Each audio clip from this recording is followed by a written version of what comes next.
하나님을 예배하는 우리 동네 가족들과 가정에 또 오늘도 하나님께서 주시는 그런 기쁨과 또 평안이 넘치기를 주의 이름으로 축복합니다.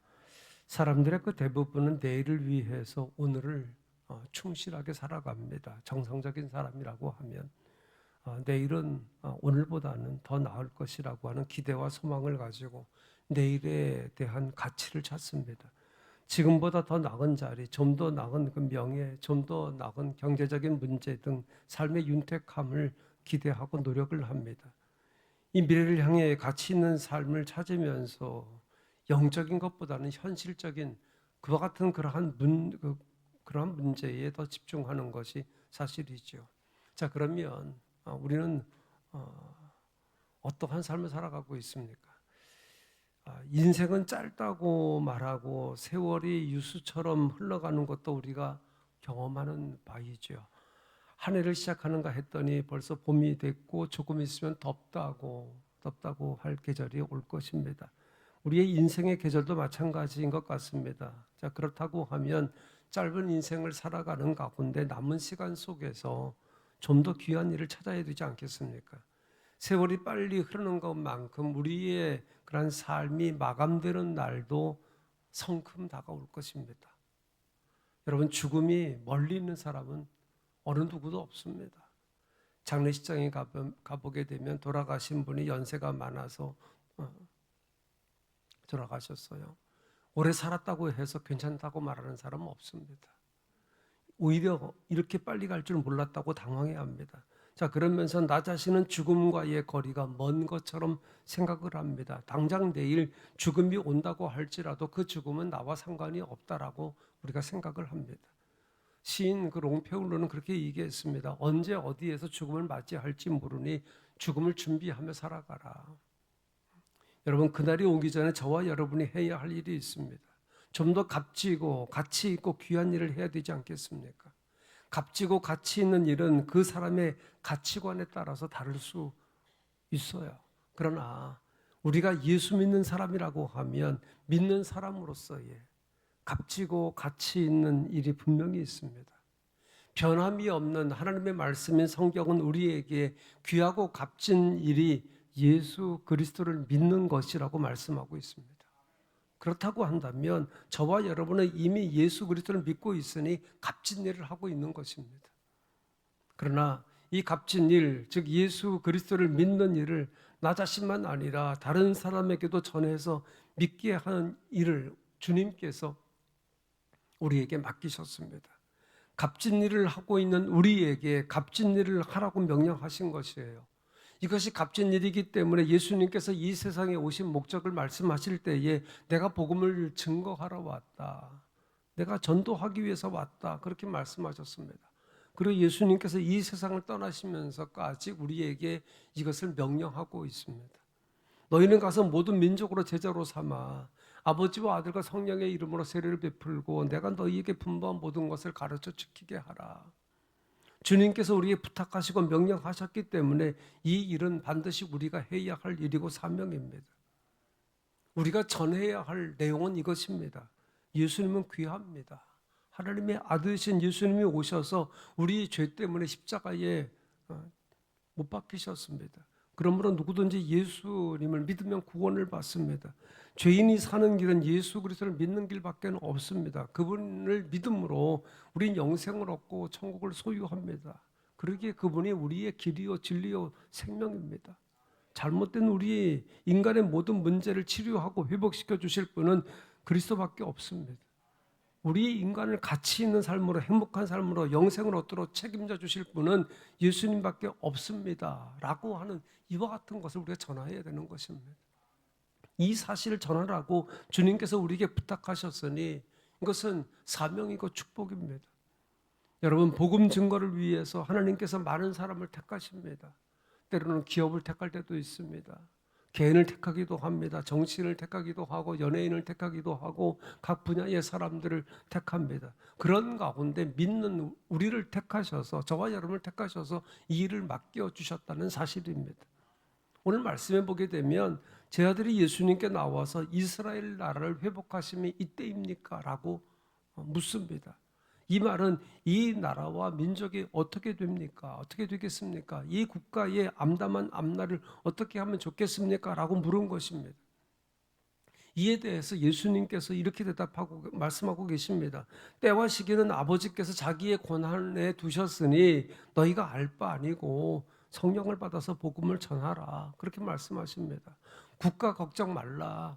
너희가 해결할 것 아니고 하나님께서 이 나라의 앞날을 해결하실 것이니 걱정하지 말고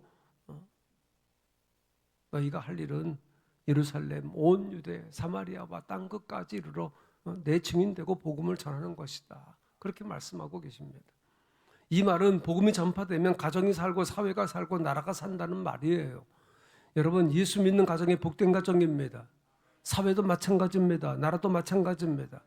오늘 본문에서 주님께서 저희들에게 너희가 가지고 있는 걱정거리들, 그것은 하나님께서 하실 일이고 너희는 다만 복음을 증거하라고 말씀하신 것처럼 오늘 우리에게도 우리의 모든 문제를 주님께 맡기고 복음을 증거하는 삶을 살라고 말씀하고 계신 줄로 믿습니다. 이 강변북로를 쭉 따라가다 보면 합정동에 양화진이라고 하는 곳이 있잖아요. 거기에 10여 개국의 선교사들이 우리나라에 와서 복음을 전하다가 395명이 순교해서 묻혀 있습니다. 미국을 비롯해서 영국, 독일, 스위스, 캐나다, 호주, 러시아 사람까지 그곳에 묻혀 있습니다.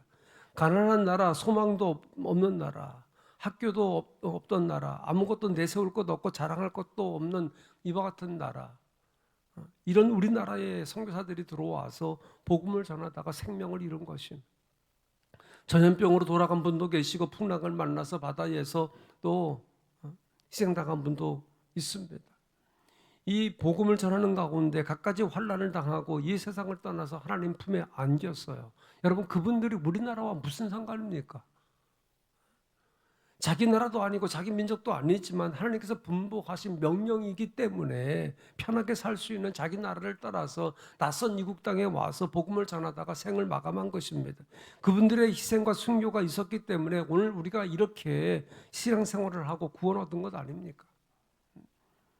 우리도 이 복음의 빚을 갚기 위해서 각국의 선교사님들을 파송하고 또 기도와 물질로 돕고 입기도 하지만 여러분, 우리가 어떻게 살아야 됩니까? 살다가 하나님께서 부르시면 우리는 가야 할 그러한 사람들인데 주님 앞에 섰을 때에 어떻게 신앙생활을 하다가 왔다고 그렇게 말씀드릴 수 있겠습니까?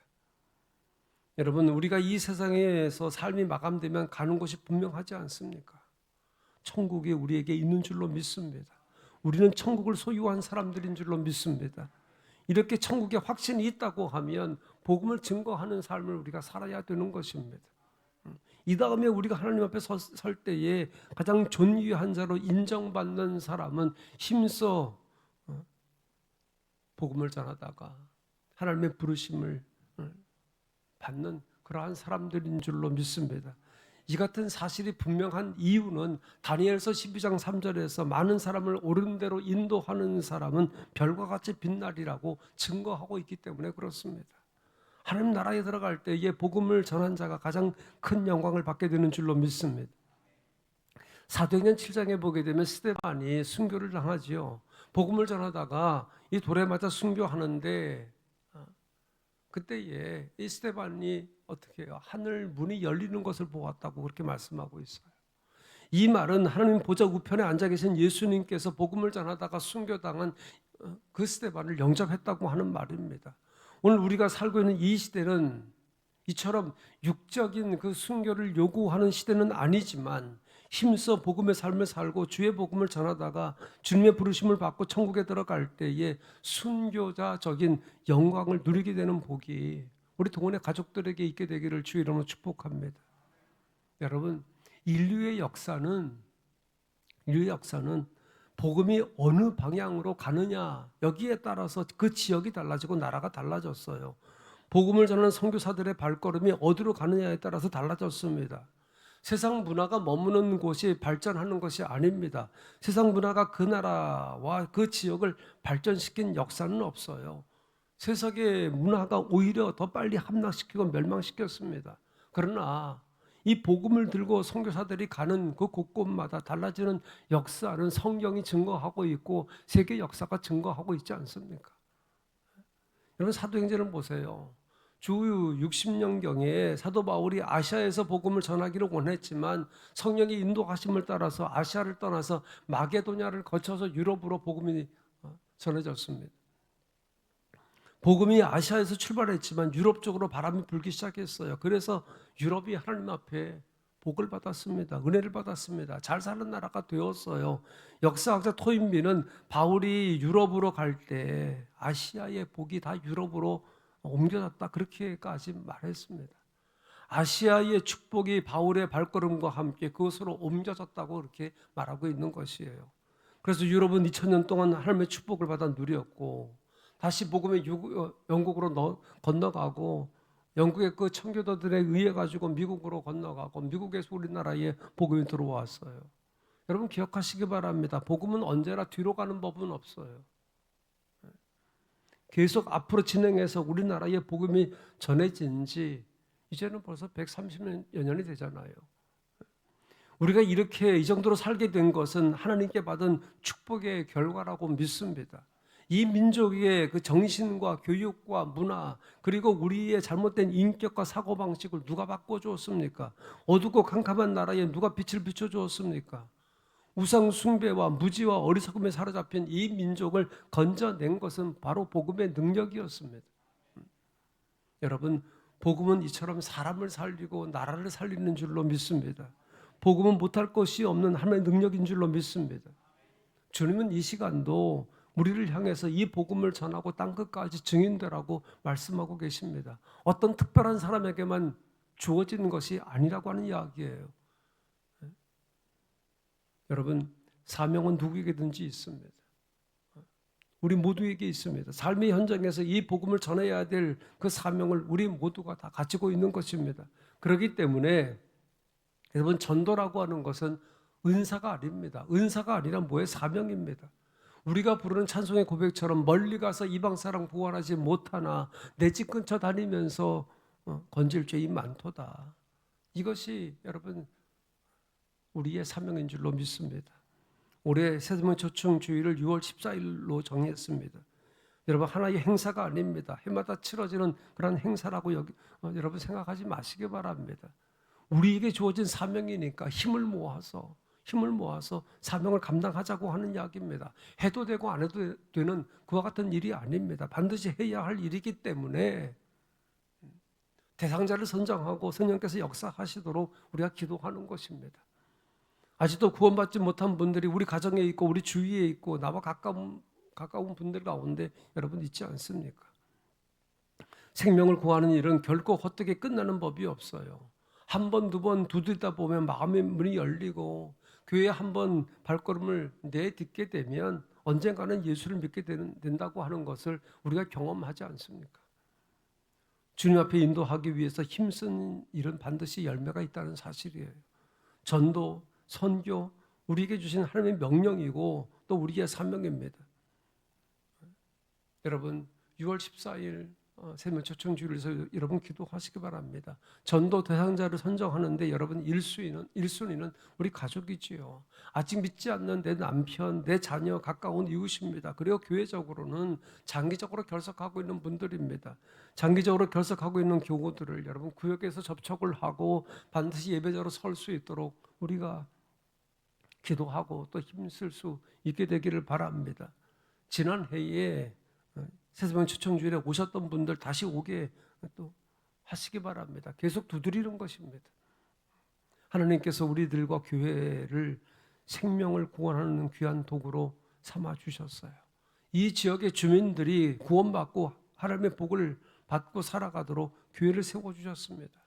주의 복음을 들을 수 있는 기회를 저들에게 줘야 됩니다. 우리가 복음을 전하지 않아서 저들이 듣지 못한다고 하면 저들의 핏값이 우리에게 돌아오게 될 것이다. 성경은 그렇게 말씀하고 있습니다. 전에도 듣지 않는 것은 저들의 책임이지만 우리가 전하지 않아서 듣지 못한다고 하는 것은 우리의 책임이라고 하는 말씀이에요. 그래서 바울은 뭐라고 말합니까? 내가 복음을 전하지 아니하면 내게 화가 있을 것이라고 그렇게 말하면서 복음을 증거했습니다. 여러분, 주님께서 내게 부탁하신 일, 이것이 전도의 일인데 천사도 흠모할 만한 일이라고 그렇게 성경은 말씀하고 있습니다. 주님께서 이 일을 나에게 맡기셨고 우리에게 맡기셨고 우리 교회에 맡기셨습니다. 영원한 생명이 주님께 있다고 선포할 책임을 주셨어요. 믿는 사람들은 반드시 전도해야 할 거룩한 부담을 가지고 있는 것입니다. 거룩한 부담, 그것은 사명입니다. 사명입니다. 사랑하는 동가족 여러분, 주님께서 부탁하신 이 일은 천사도 흠모할 만한 일인 것을 여러분 믿으시고 힘써 복음을 증거하는 일에 힘을 내시되 6월 14일 초청주의를 위해서 여러분 힘써 기도하시기 바랍니다. 그리고 여러분의 가족들, 남편, 자녀, 우리의 이웃, 또 친척을 불러서 주님 앞에 인도해서 영원한 생명을 얻도록 여러분 힘쓰십시다. 분주함이나 또 생긴 상황 속에서 한 번, 두 번 주의를 지키지 못하다 보면 또 쑥스러워서 그리고 습관적으로 교회 출석을 하지 못해서 장기 결석자가 되는 경우도 있죠. 그분들이 다시 예배자로 설 수 있도록 여러분들이 또 기도하시고 또 그분들이 또 하나님 앞에 다시 또 신앙의 삶을 살아가도록 여러분들이 귀하게 또 사용되어지는 그러한 은혜가 있게 되기를 바랍니다. 하나님께서 우리에게 주신 것은 바로 사명입니다. 책임입니다. 이와 같은 감당하는 또 저희들 되게 하시고 우리가 전도지를 우리가 나눠줘서 그것만이 전도가 아니라 내가 살아가는 그러한 삶의 모습이 바로 전도가 되는 것입니다. 우리가 복음의 삶을 살자, 복음을 증거하는 살자, 주님을 증거하는 그런 삶을 살자. 내 삶에서 주님이 드러나고 그리해서 또 우리 주위 사람들이 또 우리의 삶의 모습을 보고 주 앞에 돌아오는 그러한 역사가 있게 되기를 주의 이름으로 축복합니다. 기도하십시다.